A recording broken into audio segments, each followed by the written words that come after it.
we made a lot of decisions that maybe third parties will look at us and go like, wow, you guys are bad parents for making those decisions. When really, from our perspective, we're like, no, we are making sure that we are rock solid as partners, and that rock solid foundation will help us bring up the child better. Welcome to Brave. Learn from Southeast Asia's best tech leaders. Build the future, learn from our past, and stay human in between. No BS on success. I'm Jeremy Au, venture capitalist, Sierra founder, Harvard MBA, science fiction nerd, and dad of 2 daughters. Every week, we debate startup news, interview changemakers, answer listener questions, and share personal insights. Join our movement of over 40,000 members and get transcripts, resources, and community at www.bravesea.com. Stay well and stay brave. Hey Mohan, how's life? Very good. I just came back from New York, so I'm a bit jet lagged. I had a nice week spending time with family over there. How's New York now? The last time I went to New York was in 2006. From a comparison standpoint, it felt like things were vibrant, a bit more exciting, but Yeah. from a work and tech standpoint, I really can't tell. I just had a nice time spending good quality time with family. I did a half-day Manhattan walk around, and it still felt like things were pretty exciting. I had a few wonderful years working in New York, up in Columbus Circle. It was a nice time because it was just my wife and I. We could barely sit Times Square from our apartment. We had no kids. Yeah. You go to a different concert every week or show. Mostly in East Village. I was exploring the area. So I was mostly cafe hopping, looking at small shops. So it was not full of tourists. I did the standard Times Square hop, but I was just there for like 20 minutes to take a picture or two. I was with my dad, so I was kind of bringing him along as well. So yeah, it was a nice, refreshing experience, and I'm glad to be back now. Well, fantastic. I think there's a lot of fun to be had in that city. And, you know, the topic of today that we'll talk about was about being parents, right? Yeah. Because you were traveling with your dad. Were you with your kids? No. Yeah. So I think there's an interesting dynamic that we want to talk about is we're both dads, we're both in technology, we're both millennials. Both of our kids are going to be Generation Alpha. It's an interesting experience. So I just thought it'd just be fun just to kind of like have that conversation. So did you always want to be a dad? Growing up, I think there was some level of like, okay, I'll do things a bit differently. I knew I would have kids. It's just a matter of when or how many, right? I think the standard 1 boy, 1 girl, 2, I think that structure was already in place in my mind. I wasn't the kind that said a straight no to kids or a hell yes. Yeah. It was more flexible. For me, timing was the one that was vastly delayed. And now that I'm post 40, I think it's a hugely challenging thing physically and mentally to manage the kids part. Previously, a lot of the ideas of what it meant to be a dad or what it meant to bring up a child, I hadn't thought through them deep enough. Like there were some mental models and inspirations that I had. But what it is today is vastly different from what I expected it to be, in a very good way, actually. I think for myself, I kind of knew that I wanted to be in love. I would like to get married, a woman I love. I never really thought about kids. Reflecting back, it was implicit in my head that I would have kids one day. That would just happen naturally out of being married.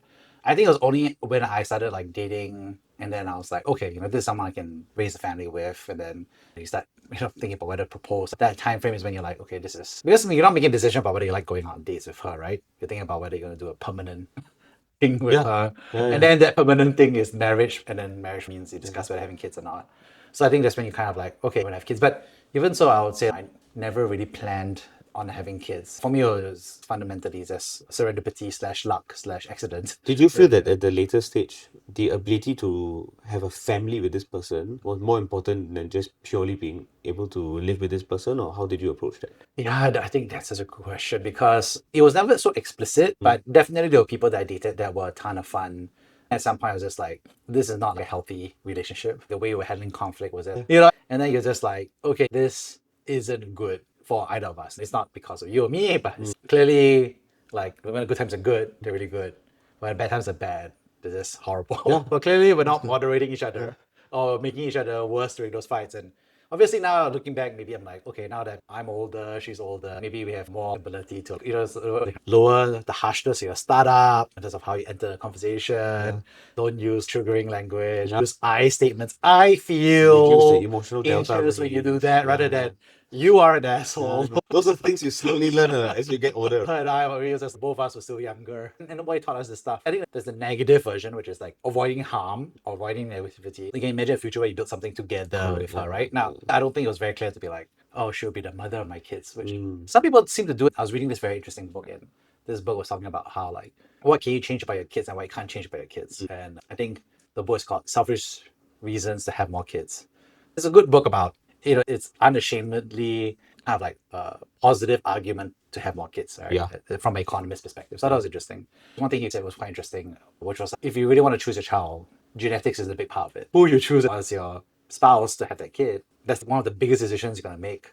Because so much of personality is inherited. Like people can't think that, I have to be a massively great parent to change the outcomes of the kids, when actually the most important decision is like, who are the parents of the kid, right? Warren Buffett talks about it quite a bit, right? Yeah. He says that's the single most important decision you've got to make in your life, right? Choosing your life partner. Because that individual will fundamentally define what your next 30, 40, 50 years of your life is going to look like. And Exactly. if you find one that is so disconnected with you, doesn't mean it's wrong, but it's so Yeah. disconnected with you from a philosophical standpoint of bringing up a child, then every decision is going to feel like a battle. The negative impact on the child is going to be quite significant as well. Yeah, and I think that's the part about it is really interesting is that everything about a child is symbolic, right? Like before that, you're like, hey, dear, do you want to go to eat Japanese or Thai? It's a logistical question and the stakes are low. But once your kid arrives, the stakes become high and symbolic or emotional for both sides. It's also a function of how much you want that to be. People sometimes fuss over the very first toy a child has or the kind of classes they go to before they're 2 years old. I think there's this innate feeling that parents have where they need to get everything right at the start to set their kids up for success later on.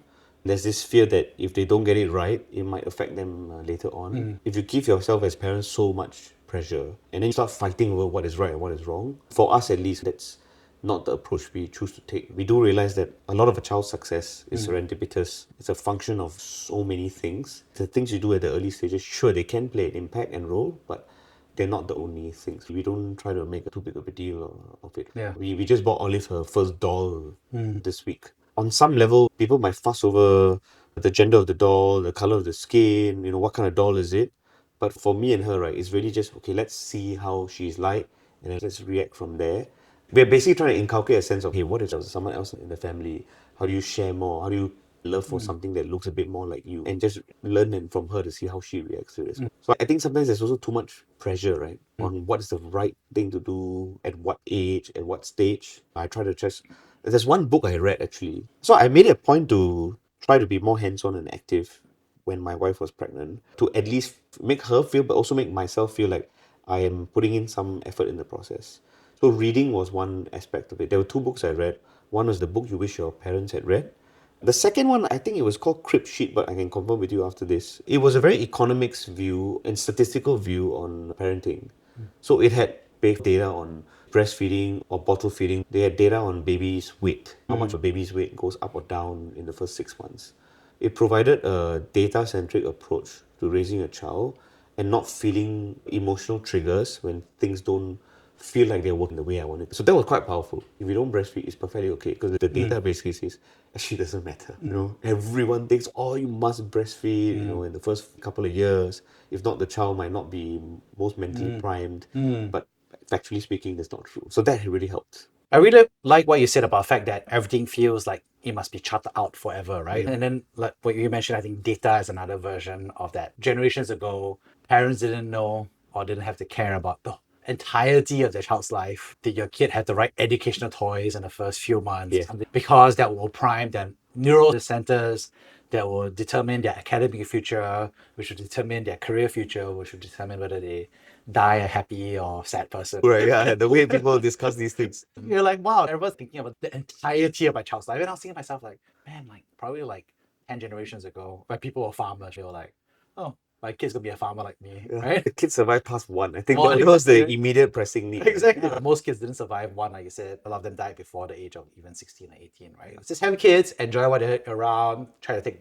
good care of them, and then let life take care as it is. Now we're like, everything is like loaded. Everything is like, every small thing is like, especially for technology dads, I think, it's like this data, all I need is a stroller. But then suddenly I'm in a rabbit hole watching something that's just clearly another tech dad out there who used reviewing phones, but now he's like, I'm a dad now, so I must review strollers. And this guy is describing a stroller like an iPhone. I'm just like, oh, that's really good. But then you're like, wait, it's a stroller within this price range of stroller that I'm willing to get.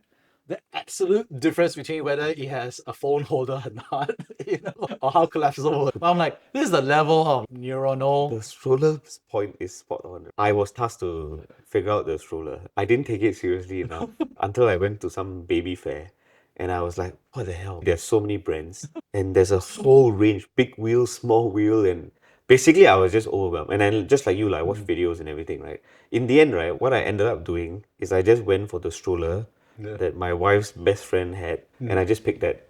I innately just made sure that, okay, I'll pick that, took away technicality of why. I could have probably gotten a pretty shitty stroller that doesn't entirely cover the needs I have, but just having that social validation, right, from, oh, wife's best friend has it, she says it is great, so it must be amazing. That one decision helped to solve so much potential horror and fighting down the road. And I think that's the thing, right, with a lot of family-centric decisions, most of the battles don't need to be fought out that much. The truth is they don't really matter that much. We don't even use the stroller that much now. We had this mental model that we'll use the stroller all the time, and the truth is we really don't. If I had fussed obsessively, I can't imagine all the fights I would have had, only to realize that actually it's not that big a part of my life. Making decisions based on validation from others that she trusts helps solve a lot of problems for me. There's a unique confluence, right? Because there's so much choice available now. And the emotional anxiety of being responsible for your child. And then, of course, there's so much data available. So now everyone's becoming an economist. Or how much can you coach your kid? How important is fish oil to your kid? Right? Supplements, like, wow. Things, right? So I think it's a tricky part about it. But I think maybe one thing is like, kind of like zooming in a little bit is like, when you had your kid, right? And, that time frame, how did you feel about having a kid? I mean, I was definitely very excited. There was some level of fear with respect to how life would change. Would I be good enough? I think naturally there was also this sense of, like, do I have the right mental state of mind to tackle this, right? Because I didn't want to have a laissez-faire attitude towards it, although I do have a bit more of a laissez-faire attitude towards things sometimes as a way to cope. So that was one thing. And I did get some help on this, which is really figuring out what is my role, how to be as effective as possible, and through the different stages. So let's say in the first trimester versus at the moment of giving birth versus in the first year one, right? What should my role be and how should it evolve? Where can I be most effective and where should I back off? And then the last part really is, at least for my wife and I, we made the decision that we were husband and wife first and parents second. It doesn't mean that we didn't care about the kid, but we had to make sure that we put in effort, time to continue to build on and respect the sanctity of our relationship, right? And not like pour everything into just purely raising the child. We made a lot of decisions that maybe third parties will look at us and go like, wow, you guys are bad parents for making those decisions. When really from our perspective, we're like, no, we are making sure that we are rock solid as partners. And that rock solid foundation will help us bring up the child better. Yeah. And I think looking back, I'm really very happy we made those decisions. I think that's a good conversation to have, especially about being partners. I was reading this book, 7 Marriage Success Habits, by the Gottman, like marital psychologist.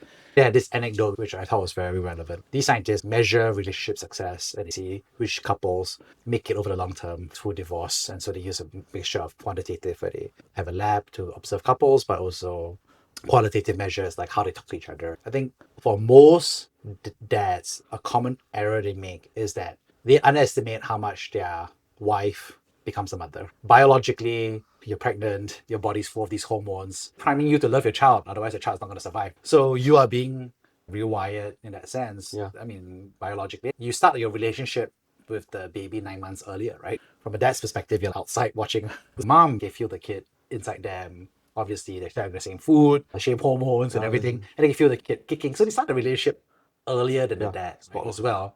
And so one error for dads is that once the kid comes out, then they feel ignored, right? Like, why is my wife so into my kid, which is not a bad thing, obviously. But then it's like, but I used to be number one. I am no longer your number one to the kid. I thought it was an interesting anecdote that they had in the book, which was like, dads just have to get ready that this is going to happen. It doesn't mean that they're like number two or last or bad or that they're fighting for the love of the mom with the kid. But I think it was just interesting to read that this is a common psychological error. That's very interesting. Yeah. I'm lucky to not have had that experience. For me, it was just perpetually, okay, how can I be really useful to the mom in terms of support, but how can I also play a role where I am helpful to the development of the child? This is more relevant to the first 6 months. Because I think that's a very supporting role. The level of support is actually really also dependent on you. I've known of young parents where at night when the mom wakes up to feed, the dad doesn't even wake up, right? It's not a right or wrong thing, right? It's a matter of how involved you want to be. Maybe in that situation, the mom just wants good quality private time and they want the dad to rest so that in the daytime the dad can be stronger and more functional. It's a dynamic between you and your wife, what makes sense and what works best for the two of you. I was fortunate to, in partnership with my wife, figure out the right cadence, how involved should I be and how hands-off should I be. For the first 6 months, I wasn't extremely involved. I was actually consistently working, going to the gym, and she was 100% supportive and okay with that. But post 6 months, it got a lot more hands-on, right? We even did 2 trips, just me and her, in the first 6 months, as a way to take some time off.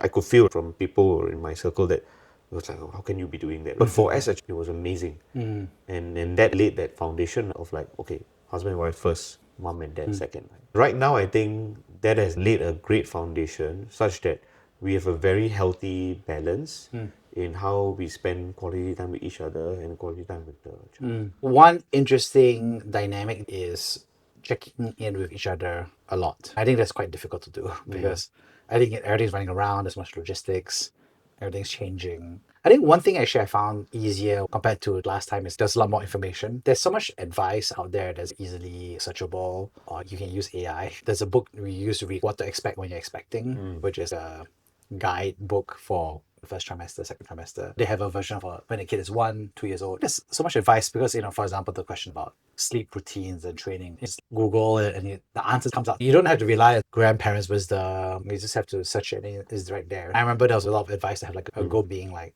when your kid is pregnant and might deliver, you need to have everything prepared because it takes time for stuff to arrive. And now, at least in Singapore, with delivery so fast, you can get everything. I remember I was like, oh, I forgot this. And I was press order. By the time I went home, it was already there. Also, the access to information is great.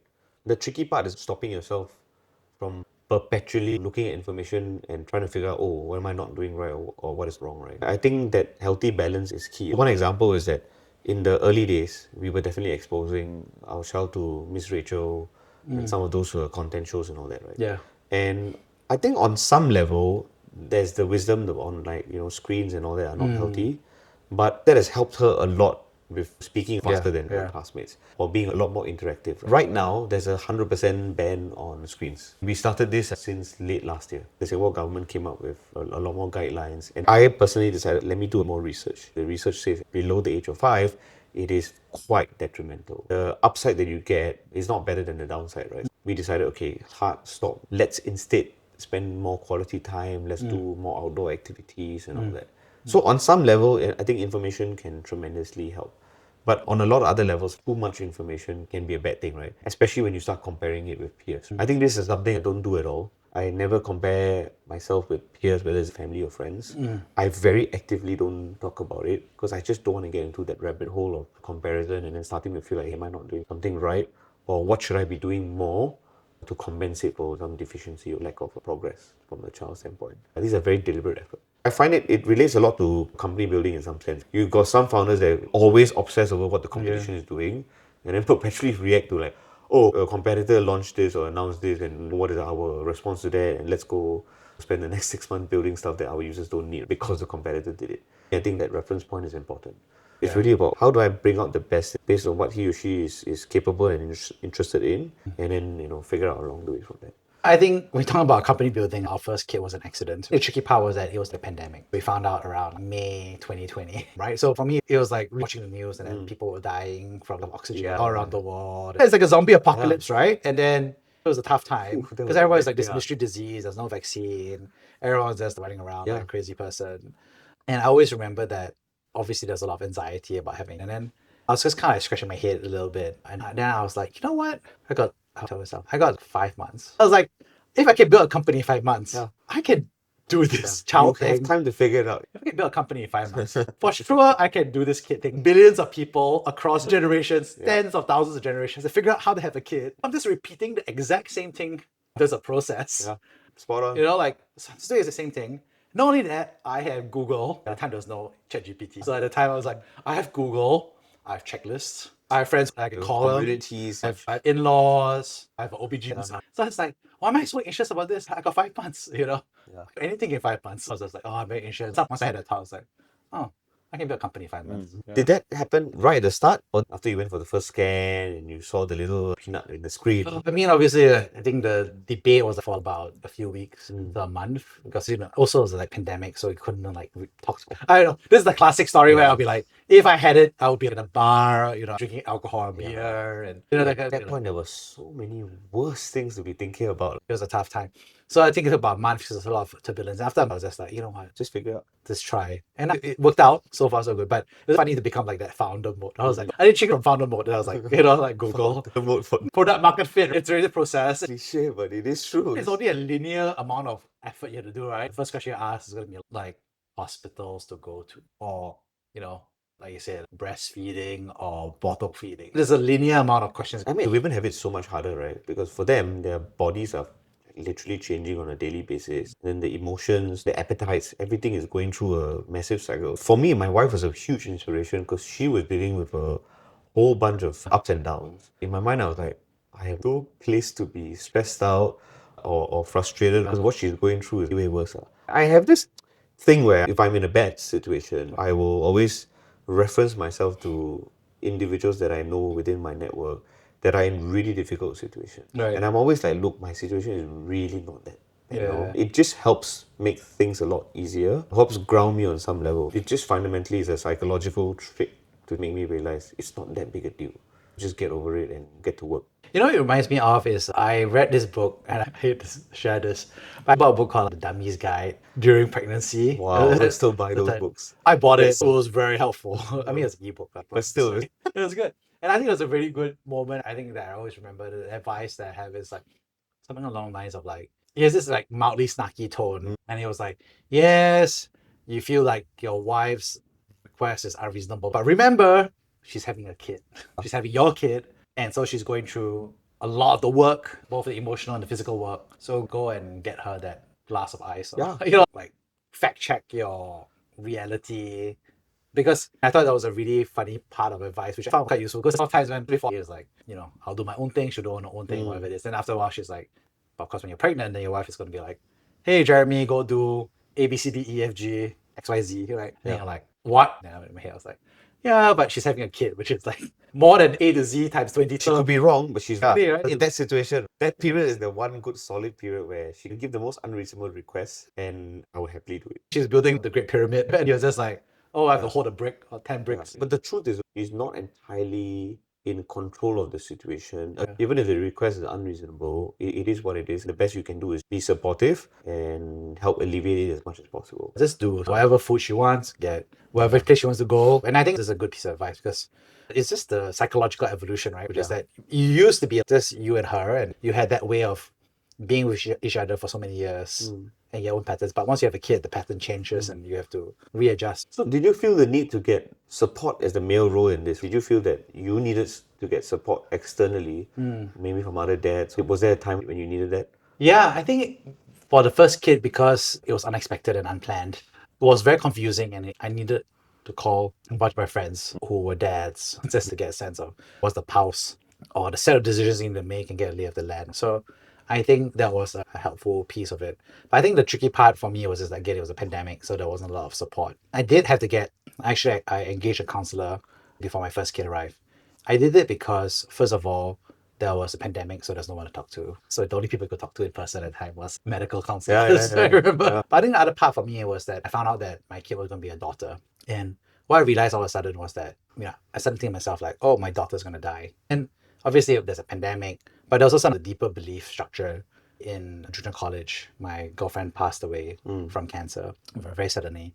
I was close to her and that had psychological impacts on how I conducted my relationships in the future.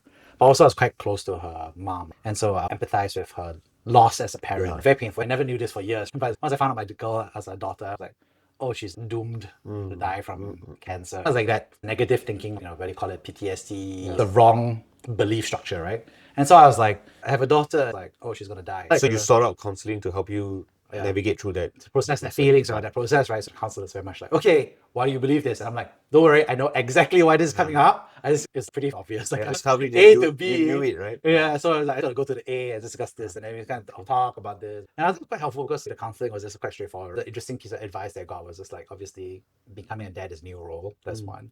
But of course, the big piece of advice we got is being a dad means that you give up the role of being a child. Right, your entire life being a dad, the equivalent of your entire life you've been an employee, and then suddenly you become the CEO. Yeah. It's just a totally different feeling, right? But I think the other part is just like the child inside you, it didn't go away. It's still inside you. As a kid, your brain was small. As you grew older, your brain became larger. Whatever you experienced in your childhood, all those experiences, lessons, parental wisdom, how you would treat it, all of those psychological patterns are still there inside the middle of your brain because the neurons laid on top of it, but they never changed, they never disappeared, they were just there. And then when you become a dad, then those circuits reactivate, right? And then suddenly it becomes important to you. A classic example would be, as a child, I was very happy when people gave me a mango. And this is an example, right? Yeah, my childhood memories was like somebody would cut the mango and then they'll slice it into the knife. Yeah. And they'll open it up, they put a smile, right? And they'll pop out. Little square cubes. And I was like, as a kid, I was like, this is the best day. It's like the best day of my life. Any day there's a mango, it's a good day. So then you become a parent. Then you're like, oh, how do I give a good day to my kid? You're just gonna be like, oh, give the kid a mango. You're reactivating the same neuron memory circuit as the past. And it never disappeared, but now it's important. Effectively transplanting your childhood experiences into your child, right? Yeah. Hoping that they would have the same emotional connection with it. Exactly. And that's quite magical because it makes you go back to when you were a child yourself. Exactly. And remembering all those happy memories. So for me, I spend more time with dads and friends with dads to ask them, hey, what can I do to be more prepared? What caught you off guard? A lot of them shared the first 6 months, there's not much of a role to play. Just be there for your wife, just be hands-on. Big impact comes after 6 months. So that was actually quite helpful for me, realizing that I don't have that big of a role and not feeling like something is wrong. At least what was helpful for me is in just not obsessing over the end outcome or the success, right? And just let everything go a bit more naturally. So it's a bit more of a nonchalant mindset. And it can seem like I'm disconnected with the task on hand. But actually the truth is in realizing that there are just so many factors that result in a child being what they end up being, that there's no one or two that makes such a massive driver. So don't sweat the small stuff, essentially. I think that has been extremely helpful. Sometimes for the work trips that I go for, I realize it's actually completely okay to step away from the child, spend some time for work of my own personal self, and come back. Because they are still happy in the way they are, and actually have a very short-term fuse in terms of missing you and then going back to what they were doing. Right. So that has helped at least manage that entire. Because I know some people who get so upset about traveling or stepping away from the family to take care of work or personal that they get paralyzed by that experience. I think you get paralyzed because, like you said, people feel the feelings of them as a parent, but also feel the feelings of when they were a child. You know what I mean? So if your parents were not around, or one of your parents was not around as a kid, then if you choose to be away from your kid, being away from your kid is a horrible thing. Yep. Because it made you feel horrible as a kid when Yep. you a long time ago, right? So I think there's all this loadedness of all these arguments kind of kick in. And sometimes when I talk to other dads, one piece of advice I give is when they're having some argument, it's like, oh, my wife is having an argument about blah, blah, blah. And in general, we all recognize at some level as a small thing, logistically, in the face of it.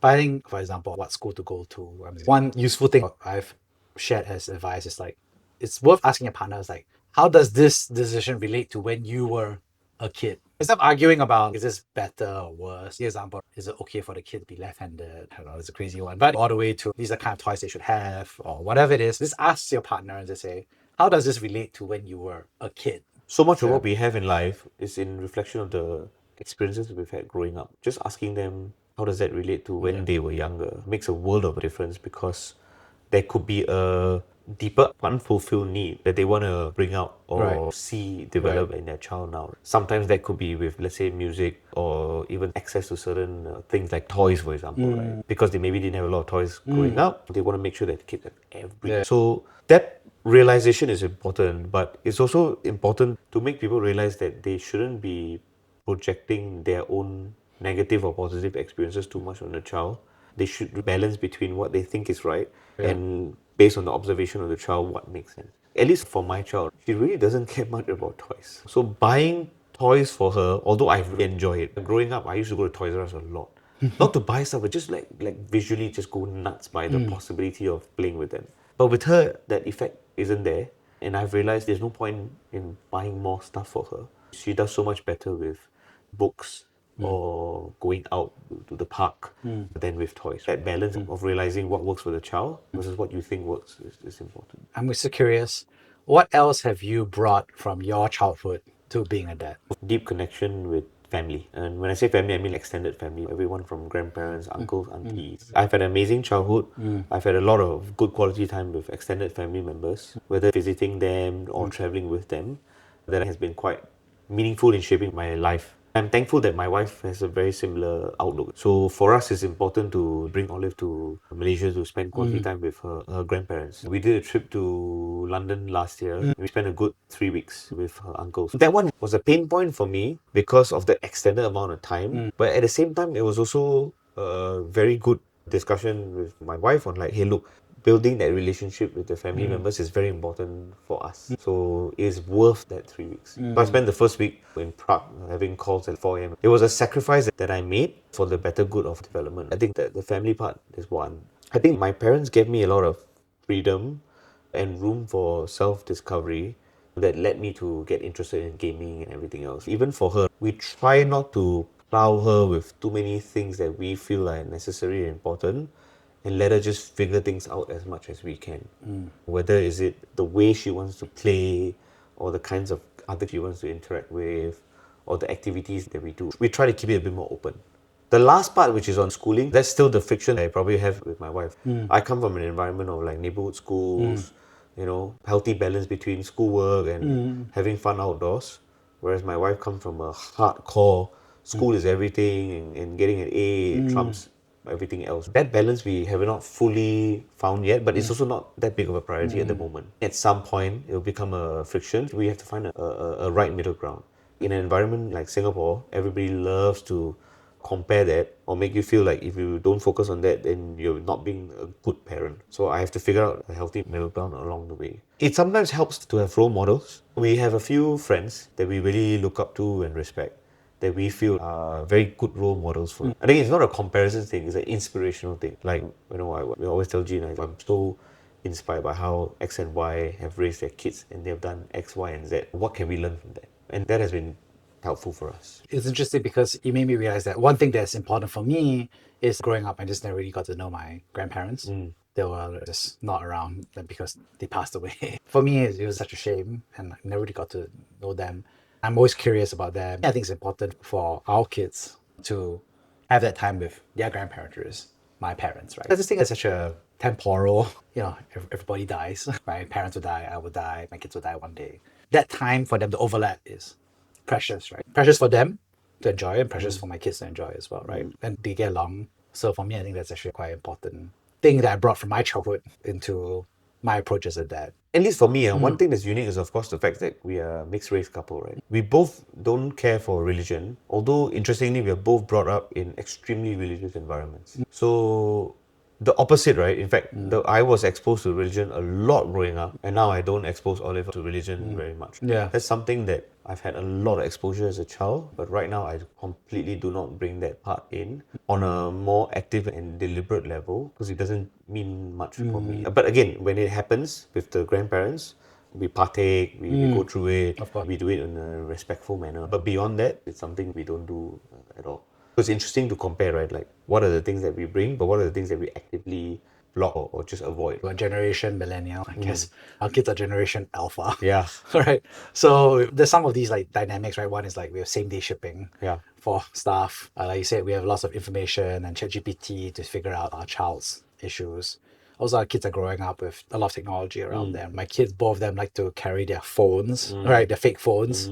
This kid take a building block and they pretend to be talking on it or working on it, because these are the things that we clearly spend 8 hours a day on. Everything is a touchscreen to them. They go to the TV. Yeah. So it's very interesting to see, and I'm curious, how do you think this generation alpha will pan out? Yeah, so I think for my wife and I, we realized that the gentle parenting concept might not have panned out well. Maybe exposing the child to a bit more challenges, not helping them out with everything. The kind of environment that my parents exposed me to, finding that balance is key. For my child, not everything is going to be delivered on a silver spoon. Daddy's not going to solve all her problems. I think I will constantly remind myself and ensure that she has challenges and a good amount of difficulty to help her navigate. Assuming more parents adopt that kind of mindset after realizing that the gentle parenting model isn't the best one, Gen Alpha will be a lot more resilient, will have a lot more grit, and might have a lot more challenges to overcome by the time they get into the workforce. So I'm hoping that's the ideal situation. The second thing is, at least with AI, reshaping what purpose really means. In my days, it was about go to school, work hard, get the job, and then make sure you build the family and set yourself up for financial success. I have no idea what the future generation's idea of success is going to look like. The current generation, the ones in their 20s or early 30s now, it's all about experiences for them. It's not about having the job that drives them. It's about having that unique experience, whether it's travel, hobby, or lifestyle, that sets them apart from everyone else. Especially with AI coming in, they probably won't even have 5-day work weeks, right? It could be 3-day work weeks. 2 other days could be community-centric programs and activities that they get involved in, and then the rest of the time, rest and relaxation and family. Well, that's the optimistic view of it. Maybe the dystopian view is they're working 6 days a week, competing with AI the robots. and then they have to take a universal basic income and never work again. I'm just a lot more optimistic in general. I try to have a brighter worldview of things. Reminds me of this comedy YouTube channel. It shows this view of the future where I can't remember the exact name, but I can link to it, which is, it shows a classic scene of like, a family dinner, the millennial dad who's now an old person. And then the daughter, Generation Alpha, is bringing in an AI to the dinner table. That sounds very interesting. So the dad is like a classic racist, but against computers. It's like back in my time, we dated humans. It's like, I don't believe that humans and AI should date each other. You're so old school, you're discriminatory. I get to love my AI the way my AI deserves to be loved. You definitely understand that. So this is where I think as parents, right, we have a responsibility to bring up future global citizens that have the right values, the right skill sets to navigate life, and the right purpose and motivation. Right? I fundamentally think this is what our roles is. It's not to tell them go be a doctor, lawyer, or engineer, Right. or go to UK versus US for school. I think we can help them figure out life decisions by providing them frameworks, models, guiding principles. But what we really should help them do is think through life in those 3 areas I talked about. To me, that's the ideal situation of bringing up a child. The main reason I feel that way is because we really don't know what the world is going to look like 20, 30 years from now. I was born in the early 80s. If I was a parent then, there is no way I would have known what the world would have looked like in 2010 or 2020. 2010 is roughly when I graduated, right? What kind of job should I do? And because the world is moving faster and faster, Right. I'm delusional if I know what's going to happen in the next 20 years. I have very high level sensing, but the truth is I don't know. What I feel like I can do as a parent is to provide the basic foundational character building processes and give them guiding principles that then allow them to figure things out on their own. Yeah, as much as possible. I agree with you. I think those are the fundamental building blocks. If you go back to the 1980s and said, okay, I want my kid to grow up to be a startup founder, that would have been a impossible belief because nobody even knew what startup founder was. At the time, obviously, there was just like, the end of the Cold War. Yeah. Right? And then, space race, but I think it would be hard for people to understand the concept that a Google search today uses the same amount of processing power as the flight for the Apollo mission. Like a Google search, like, what color is good for my bedroom wall? Boom! We burn processing power like crazy today. AI is even a magnitude more than that. But I think it's interesting because I think it'd been hard for them to predict like startup founder or something like that.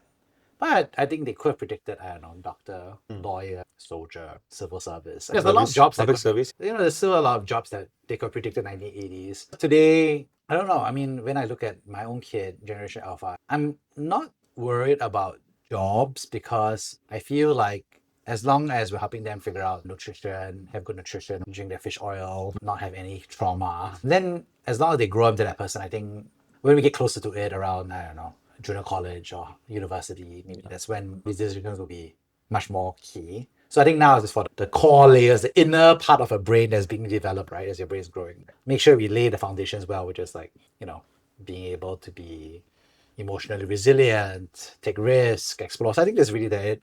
But I think when I look at the future, I think to me, I think the biggest thing that's going to change is actually I personally believe that super intelligence is coming in the sense that the exponential ramp of AI, we've seen it tremendously improve over the past 3 years. 3 years ago, AI for public didn't exist. Now today, people are using it as companions, therapists, colleagues. So if we look at 16 years, right? So my kid becomes 20 years old roughly. I really think that there's going to be a trillion computer agents running around, whether they're like in big brands, but everybody's going to walk around with a pocket supercomputer called the iPhone. Everyone's going to walk around with a pocket AI. And each pocket AI has multiple because, it's like Amazon, Google, whatever. And then you're working with AIs. My guess is that I think society is just be fundamentally different. I think people marrying AIs, I know it's a joke right now, but I really think it's going to be real. I completely agree. On some level, we can dream it. We really don't know what it's going to look like. Pretending that we are giving our child advice, thinking that we know what's going to happen, is very wishful thinking. I completely agree. The blurring of machine and human with respect to things like relationships, work. Like a lot of founders today are starting companies that are smaller, run by agentic systems and making more money than before. Your social circle could be a bunch of AI bots at some point. It doesn't necessarily always need to be humans. Your entire organization can be run by agentic AI systems. Here's the thing though, I don't think it's going to be that way for everyone. If you really think about it, on some level, people are on social media consuming content or getting access to information, but only a tiny fraction of the world is on social media actively creating content, which is really what social media is about, the content creation ability. Right. So the extreme ends of AI infusion in our lives is probably still going to be a small sliver of the population. The general population will still be living life in an enhanced manner, like you having an iPhone and my mom having an iPhone. It's the same piece of technology, but used in a vastly different manner. Yes, AI, super intelligence and all that will propagate the world significantly, but the absolute impact it has from a life-changing standpoint will still only be a small segment of the world's population. I think we've got to revisit this episode when our kids graduate. 16 years time. We'll go back to this episode and this quote from you. We're going to see whether it's true or not. When I think about 16 years ago, right? Well, 16 years ago to us was around there, which was a great financial recession, Google scaling and everything. But that's when they started hiring for business people. So 2008, that's when people still using their Facebook was still a private company. people were very public on their Facebook walls to each other. If you look at my Facebook wall, there's a lot of public conversations like, hey, when are you going to eat lunch today? It was like, ha ha ha, what do you think about love, Jeremy? And I'll be like, oh, I think about love is, and, the whole idea of the internet as being this open space where you could talk about what you want to talk about without the whole world looking on it, you in perpetuity by both humans and AIs looking at your data. 2008, the US dollar reserve currency being called into doubt. There's a lot of stuff that 16 years ago has just been difficult to believe or see, right? But one thing was certain at that point in time, tech was a dominant force and was going to play a significant role in our lives. That was very clear for individuals like us. We could foresee where the world would look like in 10 years' time. Couldn't see the negative impacts of it. If I remember myself in 2008, I was still naively and idealistically thinking that tech was a massive force for good and the world should be rid of bankers and everything should be because that's the right and good way to do things. But clearly that has not panned out at all. Right. I think there was even a Evan Spiegel, right, which is the Snapchat CEO, right? There was a recent interview with him and he himself mentioned that he doesn't even have TikTok on his phone or his kids' phones because it's like crack, right? So tech is now weaponized for attention and so many other things. I would say my naive mind would have never thought about back then. I think the same thinking can be said about AI today. For sure, AI is going to be weaponized. It's going to be maliciously used and it's going to have a very negative, detrimental impact on our physical and even our mental health potentially. It will probably happen a lot faster because of the rate of change of the models. The key is just how do we make sure we have the balance to not fall into the trap. If we fall into the trap with Right. Web 2.0. So to wrap things up, what is the one skill or thing you're trying to teach your kids to prepare for this future of AI? For me, I think the one thing contrarian I would say is actually I feel like I'm intend to continue teaching my kids kind of like spirituality. Yeah. You talked about it. But for me, I think what I kind of have the feeling of is that, when you talk about putting apart the word of like religion or this other stuff, but like what is spirituality, right? And I think a lot of it is like, how do you relate to one another? What's right and wrong? There's going to be a set of values that are really important to have that space to talk about it. And it's all in the context of stories, which is what a child can relate to. Trying to teach stoicism. Yeah. But There might be some good children's books. okay. I mean, all I'm trying to say is that I think that, but whether it's stoicism or whatever it is, but having that space to do that, because, I think that when the kid kind of goes into TikTok or some other social media app, the AI is just basically going to be like, how do I provide the child whatever they want as they are? So they want green Play-Doh review videos. Then they'll provide that and they'll add a stack of how do I layer on more and more videos. And I want to insert ads because I want to monetize that where I can. And all this content is also created by human producers who have their own set, right? And I just feel like the whole world is so, like I said, weaponized or processed that level of influence that it's almost become its own ideology in its entirety. So what I mean by that, for example, is like processed foods, right? Nothing wrong with processed foods. Like if you have beans and baked beans, like obviously baked beans help you in a can, self-stable, it's convenient to eat. People used to go hungry because they couldn't get food. And now we've solved the concept of nutrition in the developed world, right? So everybody has food they want to eat in the developed world. But of course, if you look at the whole ideology of ultra processed foods, is that basically everybody was like, okay, we add baked beans, let's add spam, let's add fat, let's add sugar. Because guess what? We as humans want it. And so you have this ultra processed food industry, which is basically something like, now it's like, the morning is like breakfast cereal, like honey stars and lots of sugar is framed as healthy. And so the ideology that is there is, like eat sugar and it's okay. I mean, it's obviously nobody central ultra processed food industry is like, okay, this is the message we're going to put out.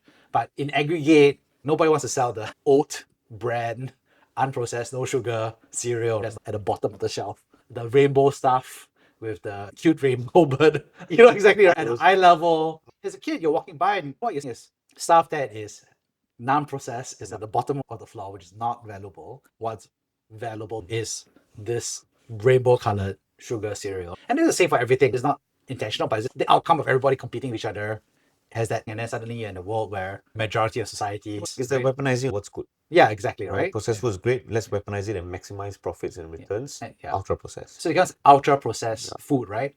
And so I think the interesting part what I realize now is that to some extent you could eat a bunch of Snickers being seen as a meal replacement and they're trying to be healthier and all that stuff, right? It's like a meal on the go. Totally got suckered by that interesting ideology, literally vibed because for me it was like it's all about the macros, it's a functional replacement, it's cheap, so it's better for you. Obviously, I became obese and I was confused why I was getting obese, but then it turns out, drinking food versus eating food, obviously, in terms of satiety, is an order of magnitude of difference. Eating, chewing is important. You're using cheap ingredients. Drinking vitamin C is different from eating vitamin C.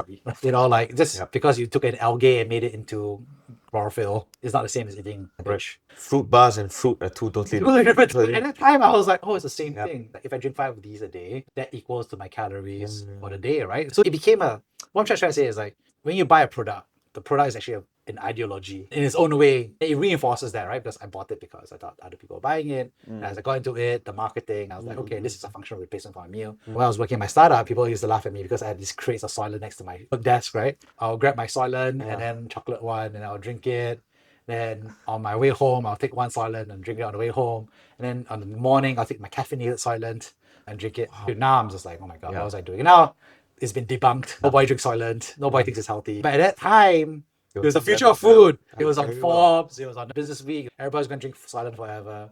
Anyway, all I'm just trying to say is I got suckered into that thing. And so I think when I think about spirituality, it's more like vaccination, if that makes sense. If I teach you about the values of right and wrong, and I don't take the time to discuss with you your role in society and your own inner clock and your own inner sense of A or B, left or right, up or down, TikTok will do it for you. Any YouTube algorithm would happily use that time, and the net effect will be to teach you an ideology that will become a Reddit thread. Some tribe will give you that ownership, that sense of pride, that sense of affiliation.